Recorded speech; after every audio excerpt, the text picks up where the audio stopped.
জাতীয় ঐক্য কমিশনের সাথে আলাপ আলোচনায় বেশ কয়েকটি বিষয়ে আমরা ঐক্যমতে পৌঁছাতে পেরেছি।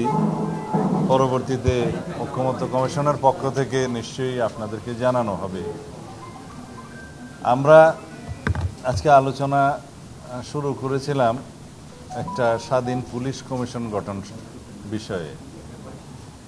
এই বিষয়ে ঐক্যমত্য হয়েছে এভাবে যে বাংলাদেশে একটি বাংলাদেশ পুলিশ কমিশন নামে একটা কমিশন গঠিত হবে, যার উদ্দেশ্য এবং কর্মপরিধি আর গঠন প্রণালী এই সমস্ত বিষয় আইনের দ্বারা প্রণীত হবে। এখানে উদ্দেশ্যটা হচ্ছে যাতে শৃঙ্খলা বাহিনী হিসেবে পুলিশ যাতে আইনানুগভাবে দক্ষতার সাথে দায়িত্ব পালন করতে সক্ষম হয় সেটা নিশ্চিত করা, পুলিশ বাহিনীর যে কোনো সদস্যের উত্থাপিত অভিযোগের নিষ্পত্তিকরণ এবং নাগরিকদের পক্ষ থেকে পুলিশ বাহিনীর কোনো সদস্য বা সদস্যদের বিরুদ্ধে উত্থাপিত অভিযোগের নিষ্পত্তিকরণ, এগুলো হচ্ছে উদ্দেশ্য। আর কমিশনের গঠন প্রক্রিয়া কি হবে সেটা এখানে কিছু বিষয় বিবেচনার জন্য কমিশন পরামর্শ প্রদান করেছে। তবে এখানে বলা আছে যে কমিশনের গঠন প্রণালী জাতীয় সংসদে প্রণীত আইনের দ্বারা নির্ধারিত হবে এবং সেই ক্ষেত্রে তাদের পরামর্শসমূহ বিবেচনায় নেওয়ার জন্য তারা এখানে প্রস্তাব রেখেছে, এটা যাতে সেই কমিটি গঠনের ক্ষেত্রে আইন প্রণয়নের সময় বিবেচনায় নেওয়া হয়। আর সেই কমিশনের মৌলিক দায়িত্ব কী হবে, কার্যপরিধি কী হবে ইত্যাদি তাও আইনের দ্বারা নির্ধারিত হবে এবং সেই ক্ষেত্রে তাদের যে পরামর্শমূলক কিছু এখানে প্রস্তাবনা আছে সেটা ডিটেইল আমি এখানে বর্ণনা করলাম না। তাদের কার্যপরিধি কী হবে, দায়িত্ব কী হবে, কীভাবে সেই ফাংশনগুলো ডিসচার্জ করবে, তদন্ত কীভাবে হবে ইত্যাদি বিষয়গুলো আইনে নির্ধারিত হবে এবং তখন যেন তাদের প্রস্তাবিত এই বিষয়গুলো বিবেচনায় নেওয়া হয় গুরুত্ব সহকারে, সেই প্রস্তাব তারা করেছেন। এখানে ঐক্যমত্য হয়েছে যেহেতু এটা আইনের ব্যাপার, সেটা জাতীয় সংসদে বিস্তারিত আলাপ আলোচনার মাধ্যমে তাদের প্রস্তাবিত যে সমস্ত সুপারিশগুলো আছে বিবেচনা নেওয়ার জন্য, সেটার বাইরেও আরও অনেক বিষয় হয়তো উত্থাপিত হতে পারে এবং এমবডিড হতে পারে আমরা আশা করি। এবং রাষ্ট্রে যাতে পুলিশ বিভাগের কর্মকাণ্ড একটা জবাবদিহিতার আওতায় আসে এবং জনগণের সেবা যাতে নিশ্চিত করা হয় এবং পুলিশ যাতে জনবান্ধব হয়, প্রকৃত অর্থে যে পুলিশ যেন মানে জনগণের বন্ধু হিসেবে প্রতিভাত হয়, সেটা প্রতিষ্ঠা করার জন্য এটা প্রয়োজন আছে বলে সবাই মনে করছে। আর জনগণের কোনো অভিযোগ যাতে শুধুমাত্র পুলিশ বিভাগে নির্ধারিত নিয়মে আপত্তি উত্থাপন করলে সেগুলো নিষ্পত্তি সাধারণ নিয়মে এখন পাওয়া যায় না, সেই জন্য তারা স্বাধীনভাবে একটা স্বাধীন কমিশনের কাছে যাতে অভিযোগটা উত্থাপন করতে পারে এবং সেটা তদন্ত হতে পারে যথাযথ প্রক্রিয়ায় এবং এমনকি বিচার বিভাগীয় তদন্তের বিষয়েও এখানে প্রস্তাব করা আছে, সেই হিসাবে যাতে জনগণ সেই প্রতিকারটা পায় সেই পথটা উন্মুক্ত করা। দ্বিতীয় বিষয়ে রাষ্ট্র পরিচালনার মূলনীতি সংক্রান্ত যে বিষয়টা উত্থাপিত হয়েছিল, এটা আজকে সহ মোটামুটি 4 দিন মতো আলোচনা হয়েছে।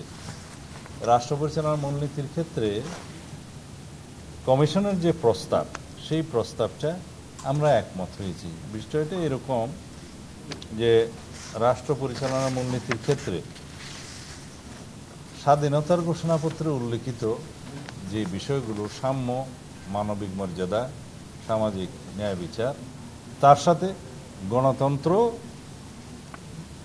ধর্মীয় স্বাধীনতা ও সম্প্রীতি, এই বিষয়গুলো যুক্ত করে মোট কথা সাম্য, মানবিক মর্যাদা, সামাজিক সুবিচার, গণতন্ত্র এবং ধর্মীয় স্বাধীনতা ও সম্প্রীতি, এই বাক্যটা যুক্ত করতে হবে কিসের সাথে? সংবিধানের অনুচ্ছেদ 8-এ রাষ্ট্র পরিচালনার মূলনীতি যেটা বিবৃত আছে, যেটা বর্তমানে মানে বিদ্যমান আর্টিকেল 8-এ যেটা উল্লেখ করা আছে, সেটা হচ্ছে পঞ্চদশ সংশোধনীতে গৃহীত অবস্থা। সেই অবস্থার সাথে আমরা দ্বিমত। আমরা পঞ্চম সংশোধনীতে গৃহীত যে সমস্ত মূলনীতি সেটার সাথে একমত। সেখানে মহান আল্লাহর উপর আস্থা এবং বিশ্বাস আছে, সেখানে গণতন্ত্র আছে, জাতীয়তাবাদ আছে, ইত্যাদির সাথে মহান আল্লাহর উপর আস্থা এবং বিশ্বাস, এই কথাগুলো পঞ্চম সংশোধনের পরবর্তীতে গৃহীত হয়েছে, পঞ্চম সংশোধনে গৃহীত হয়েছে। এখানে আমরা একমত। কিন্তু এই বিষয়টা কি নির্ধারিত হবে সেই বিষয়ে যথেষ্ট বিতর্ক আছে। কিছু কিছু রাজনৈতিক দলের প্রস্তাব হচ্ছে যে ৭২ সংবিধানে যেভাবে ছিল, অর্থাৎ পঞ্চদশ সংশোধনীতে যেটা পুনর্বহাল করা হয়েছে, সেই জায়গায় তারা থাকতে চান এবং তার সাথে এটা যুক্ত করতে চান। তো এই বিতর্কের শেষ হয়নি। কিন্তু একটা বিষয়ে আমরা একমত হয়েছে, আমাদের দলের পক্ষ থেকে আমরা জানিয়ে দিয়েছি যে রাষ্ট্র পরিচালনার মূলনীতি অনুচ্ছেদ ৮ কিভাবে সংশোধিত হবে, সংশোধিত হোক বা না হোক, কিভাবে নির্ধারিত হবে সেটা জাতীয় সংসদে নির্ধারিত হবে। কিন্তু যাহাই নির্ধারিত হোক, তার সাথে এই বাক্যটি আমরা উল্লেখ করতে, সংযুক্ত করতে আমাদের কোনো আপত্তি নাই, আমরা সম্মত। এটা হচ্ছে রাষ্ট্র পরিচালনার মূলনীতির বিষয়। এই বিষয়ে হয়তো ঐকমত্য কমিশন আপনাদেরকে আজকে ব্রিফ করতেও পারে অথবা পরবর্তীতে করতে পারে, যেহেতু এই বিষয়টা বিতর্ক আছে সেই জন্য। তবে আমাদের অবস্থানটা আমরা পরিষ্কার করছি, আগে যেভাবে বলেছি। রাষ্ট্রে সাংবিধানিকভাবে, সংসদীয়ভাবে বা যে কোনোভাবে স্বৈরতন্ত্রের উদ্ভব যাতে না হয়, ফ্যাসিবাদের উৎপাদন যাতে না হয়, সেটা বন্ধ করার জন্য এক ব্যক্তি প্রধানমন্ত্রী পদে সর্বোচ্চ 10 বছরের বেশি বহাল থাকবেন না বা ওই পদে আরোহণ করতে পারবেন না, সেই প্রস্তাবটা আমাদের। সেটা যতবারেই হোক, যত মেয়াদেই হোক, বছরটা সীমাবদ্ধ করে দেয়া হলো। তো এইখানে আমাদের সেই প্রস্তাবের সাথে আমাদের একটা শর্ত ছিল। শর্তটা ছিল যে আমরা সাংবিধানিক কোনো প্রতিষ্ঠানে এবং সংবিধিবদ্ধ কোনো প্রতিষ্ঠানে কমিটি করে যে নিয়োগের ব্যবস্থাটা, প্রস্তাবটা হয়েছিল, সেটার সাথে আমরা একমত থাকব না। তবে পরবর্তীকালে আমরা আলাপ আলোচনা করে এবং আমরা উপযুক্ত বিবেচনা করেছি যে জাতীয় নির্বাচন কমিশনের গঠনটা সাংবিধানিকভাবে সংবিধানে যেন গঠন প্রক্রিয়াটা উল্লেখ থাকে। আইন তো আছে, কিন্তু সেই কমিটি, আপনারা নিশ্চয়ই ইতিমধ্যে সিদ্ধান্ত তো পেয়েছেন যে নির্বাচন কমিশন স্বাধীনভাবে যাতে নিযুক্ত হয়, নির্বাচন কমিশন যাতে নির্বাহী বিভাগের প্রভাবমুক্ত থাকে, সেই হিসাবে বিরোধী দল, সরকারি দল এবং জুডিশিয়ারির একজন সহ সেই কমিটি, তারা নির্বাচন কমিশন গঠন করবেন। তবে তাদেরকে সহায়তার জন্য সাচিবিক কার্যক্রমের জন্য আর একটা সার্চ কমিটি গঠিত হবে। সার্চ কমিটিটা অনেকটা স্পিকারের অফিস থেকেই সেই সাচিবিক দায়িত্বটা পালন করবে। তারা সারা দেশ থেকে নাম প্রস্তাব করবেন, জনগণ সেখানে নাম প্রস্তাব করতে পারে, সমাজের বিভিন্ন শ্রেণী পেশার লোক এবং রাজনৈতিক দল প্রস্তাব করবে, রাজনৈতিক দলসমূহ প্রস্তাব করবে। সেই নামগুলোর থেকে শর্ট লিস্টিং করে, স্ক্রুটিনি করে তারা সেটা ওই সর্বোচ্চ কমিটির কাছে প্লেস করবে।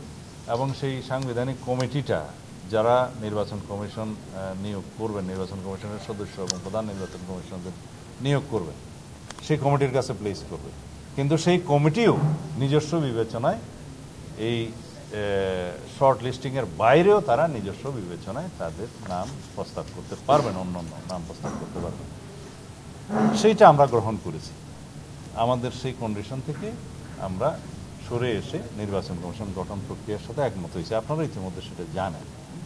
এখন বিষয় রইল, তত্ত্বাবধায়ক সরকার যদি ইমপ্লেস হয়, এইভাবে স্বাধীন নির্বাচন কমিশন গঠিত হয় এবং প্রধানমন্ত্রীর মেয়াদ যদি সর্বোচ্চ 10 বছরে নির্ধারিত হয়, আমরা কোনোভাবেই আর মনে করি না রাষ্ট্রে কোনো রকমের স্বৈরতান্ত্রিক, ব্যক্তিতান্ত্রিক স্বৈরতন্ত্র বা ফেসিবাদের কোনো উৎপত্তি হতে পারে। তো সেই দৃষ্টিতে আমরা আজকে যখন কমিশন প্রস্তাব করলো যে আপনারা কি এখনও সেই প্রস্তাব আছেন, আমরা বলি হ্যাঁ আমরা আছি, সেটা আমাদেরই প্রস্তাব। তো সেইটাও আজকে হয়তো আপনাদেরকে জানাতে পারে যে ঐকমত্য কমিশন, যে প্রধানমন্ত্রীর মেয়াদ যতবারেই হোক, যত মেয়াদেই হোক, সর্বোচ্চ 10 বছরের বেশি কোনো ব্যক্তি প্রধানমন্ত্রীর পদে থাকতে পারবেন না।